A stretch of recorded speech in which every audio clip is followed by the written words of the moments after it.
বিভিন্ন জায়গায় ঝুঁকিপূর্ণ অবস্থায় রয়েছে সরকারি প্রাথমিক বিদ্যালয় ভবন। অনেক ভবন পরিত্যক্ত ঘোষণা করা হলেও নির্মিত হচ্ছে না নতুন অবকাঠামো। ফলে ঝুঁকি নিয়ে লেখাপড়া করতে হচ্ছে শিশুদের। যে কোনো সময় দুর্ঘটনার আশঙ্কায় আছেন অভিভাবক এবং শিক্ষকেরা।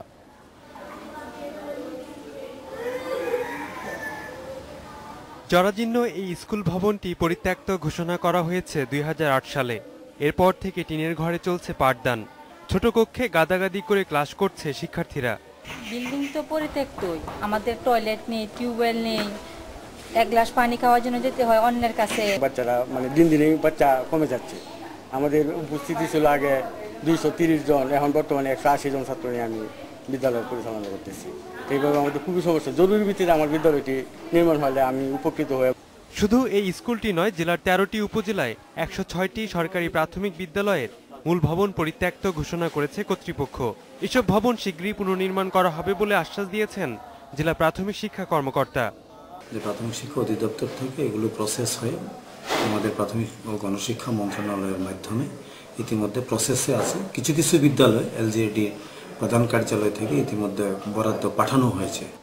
শেরপুরের 5টি উপজেলায় অর্ধশতাধিক স্কুল প্রাঙ্গণ থেকে সরিয়ে নেওয়া হয়নি পরিত্যক্ত ভবন। অরক্ষিত এসব ভবন ধসে দুর্ঘটনার আশঙ্কা করছেন শিক্ষার্থী অভিভাবকেরা।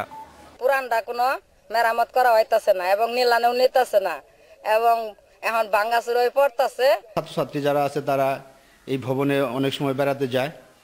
জরাজীর্ণ ভবন, কোন মুহূর্তে এটা ভেঙে পড়ার উপক্রম আছে। যদি পড়ে যায় তাহলে ছাত্রছাত্রীদের অনেক বড় একটা ক্ষতি হতে পারে। আইনগত জটিলতায় আটকে আছে এসব ভবন অপসারণের কাজ। Independent news.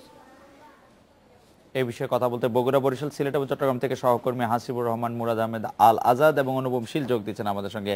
হাসিবুর রহমান, পোশাক কারখানা রানা প্লাজা যখন ধসে গিয়েছিল সেই সময় আপনি জানেন যে অনেকগুলো সরকারি প্রাথমিক বিদ্যালয় ভবনকে ঝুঁকিপূর্ণ ঘোষণা করা হয়েছিল। এসব ভবনে তখন ক্লাস বন্ধ রাখা হয়। এখনো কি সেই ধারাবাহিকতা আছে? ঝুঁকিপূর্ণ ভবনগুলি কি নতুন অবকাঠামো পেয়েছে, নাকি ঝুঁকিপূর্ণ ভবনগুলো ঝুঁকিপূর্ণই রয়ে গেছে? শিক্ষক, অভিভাবকরা এই আশঙ্কায় দিন কাটাচ্ছেন। জনাব হাসিবুর রহমান।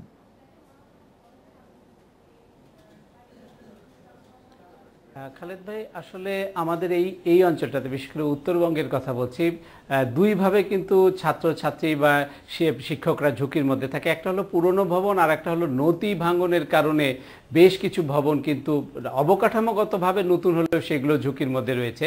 আপনি যদি ব্রহ্মপুত্র অববাহিকা থেকে কথা ধরেন, কুড়িগ্রাম থেকে পাবনার বেড়া পর্যন্ত গত 5 বছরে প্রায় 150 শিক্ষা প্রতিষ্ঠান ভেঙে গেছে। এর ফলে কিন্তু যে সমস্যাটা হয়েছে যে ছাত্রছাত্রী এবং শিক্ষকদেরকে কোথাও কোথাও গাছিছে, কোথাও শুধুমাত্র চালা তুলে শিক্ষার ব্যাপারটা সারতে হচ্ছে, যার কারণে কিন্তু ঝুঁকি এইখানেও এক ধরনের থাকে। আর পুরনো ভবনে লেখাপড়ার যে বিষয়টা, সেটা যদি আপনি শুধু বগুড়ার বিষয়টি দেখেন, বগুড়ায় কিন্তু 1568টি প্রাথমিক বিদ্যালয় রয়েছে।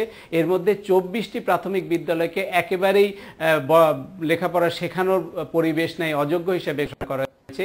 এর বাইরেও কিন্তু বেশ কিছু শিক্ষা প্রতিষ্ঠান রয়েছে যেগুলোতে কিন্তু ঝুঁকিপূর্ণ। আপনি জানেন যে গত এপ্রিলে একটা বড় ধরনের ঝড় হয়ে গেছে বগুড়ায়। সেই ঝড়ের ফলে কিন্তু বেশ কিছু শিক্ষা প্রতিষ্ঠান অর্ধেক ভেঙে গেছে অথবা ক্র্যাক করে গেছে। সেখানেও কিন্তু লেখাপড়া চালিয়ে যেতে হচ্ছে, যদিও সরকার বেশ কিছু শিক্ষা প্রতিষ্ঠান ইতিমধ্যে গড়ে দিয়েছে। এর বাইরে কিন্তু নির্বাচনের সময় বেশ কিছু শিক্ষা প্রতিষ্ঠানে আগুন দিয়ে পুড়িয়ে দেওয়া হয়েছিল, সেগুলোর ছাদ কিন্তু ঝুঁকিপূর্ণ আছে, যদিও সরকার তার অধিকাংশই ঠিক করে ফেলেছে। এর বাইরেও কিন্তু বেশ কিছু শিক্ষা প্রতিষ্ঠান রয়েছে যেগুলো ছাত্রছাত্রীদের জন্য কিন্তু লেখাপড়া চালিয়ে যাওয়া যেমন ঝুঁকিপূর্ণ, শিক্ষকদের জন্য ঝুঁকিপূর্ণ। তারপরেও কিন্তু সরকারের বেশ কিছু উদ্যোগ রয়েছে প্রাথমিক বিদ্যালয়গুলোকে একটা মানসম্মত করবার জন্য। গভর্নমেন্টের একটা প্রজেক্ট চলছে এখন উত্তরবঙ্গে, যেটাকে বলা হচ্ছে পিডিইপি, যেটা প্রাথমিক শিক্ষা প্রতিষ্ঠানগুলোই নির্মাণ করে। সেটা গত 1 বছরে বগুড়া, জয়পুরহাট, সিরাজগঞ্জ এবং এর পাশে আরেকটি 600-র মতো শিক্ষা প্রতিষ্ঠান গড়ে দিচ্ছে। তারপরেও কিন্তু এইসব জেলায় বিপুল সংখ্যক শিক্ষা প্রতিষ্ঠান ঝুঁকিতে রয়েছে।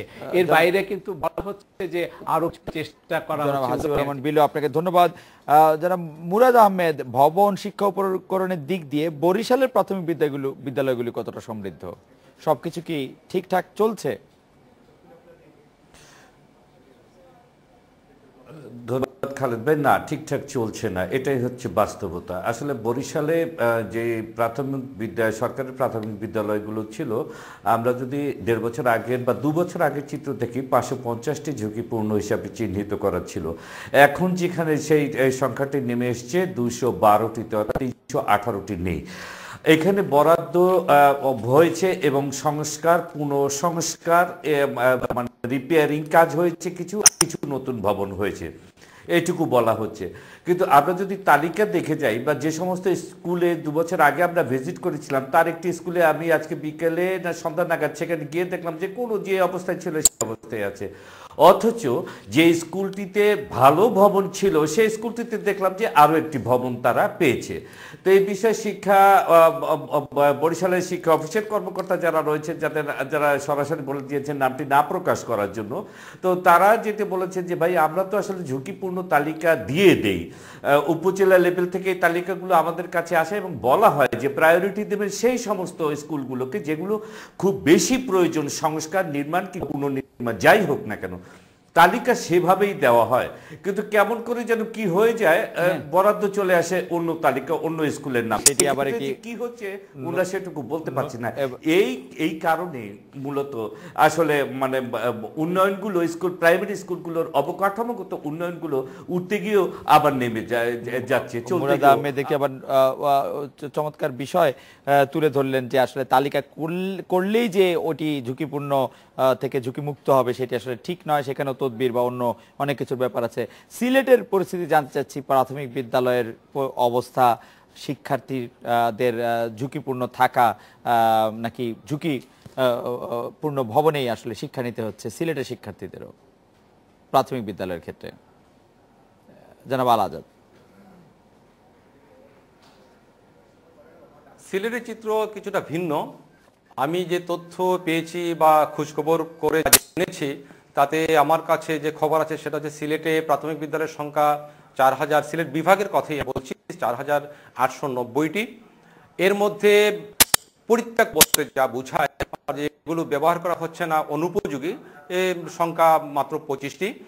আর প্রায় 270টি আছে ঝুঁকিপূর্ণ। এই ঝুঁকিপূর্ণ যে বিদ্যালয় ভবনগুলো আছে সেগুলোর একটা তালিকা নেওয়া হয়েছে, তবে সবগুলো নেওয়া হয়নি, বিভিন্ন জেলা থেকে কিছু কিছু করে নেওয়া হচ্ছে, যেগুলোকে পরবর্তী পরিকল্পনায় এই যে সংস্কার বা পুনর্নির্মাণের ব্যবস্থা করা হবে বলে ধারণা করা হচ্ছে। এছাড়া সিলেটের 821টি শিক্ষা প্রতিষ্ঠান সংস্কার এবং পুনর্নির্মাণ কাজ চলছে, 5 বছর ব্যাপী একটা পরিকল্পনা। এই পরিকল্পনার অধীনে এ পর্যন্ত 613টি শিক্ষা প্রতিষ্ঠানের পুনর্নির্মিত হয়েছে বা সংস্কার হয়ে গেছে, বাকিগুলো খুব অল্প দিনের মধ্যেই শেষ হয়ে যাবে বলে আমাকে জানিয়েছেন যে এলজিইডির তত্ত্বাবধায়ক প্রকৌশলী।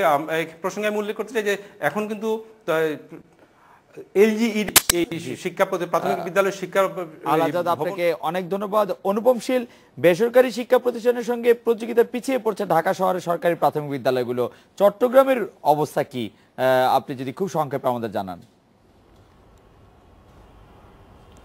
আসলে যদি শিক্ষার মান বা শিক্ষার পরিবেশ বিষয়ে একটু বলি, তাহলে আসলে চট্টগ্রামেও বেসরকারি যে প্রাথমিক বিদ্যালয়গুলো রয়েছে তাদের সাথে সরকারি প্রাথমিক বিদ্যালয়গুলো আসলে শহরের মধ্যে টিকতে পারছে না ফলাফলের দিক থেকে। এর প্রধান যে কারণ, আমরা বিভিন্ন সময় অভিভাবকদের সাথে কথা বলেছি, আসলে মূলত সরকারি প্রাথমিক বিদ্যালয়গুলোতে যে পদ্ধতিতে পাঠদান হয় সেই পদ্ধতি নিয়ে অভিভাবকদের মধ্যে কিছুটা আপত্তি রয়েছে। সেক্ষেত্রে সাধারণত আমরা যেমনটা দেখি যে বর্তমান সময়ে অভিভাবকরা সাধারণত যে সরকার থেকে যে বইগুলো দেয়া হয় সেই বইয়ের বাইরে বিশেষ করে ইংরেজি বিষয়ে আরো বেশি জোর দিতে চান, তাদের সন্তানকে ইংরেজি বিষয়ে বেশ কিছু বাড়তি বই পড়ানোর একটি প্রবণতা পিছিয়ে থাকছে বেসরকারি প্রাথমিক বিদ্যালয়গুলির তুলনায় সরকারি বিদ্যালয়গুলো। অনুপমশীল, আল আজাদ, মুরাদ আহমেদ, হাসিবুর রহমান, আপনাদের অনেক ধন্যবাদ। এই ছিল এই মুহূর্তে আমাদের একটি বিরতি নিতে হচ্ছে, ফিরছি একটু পরে।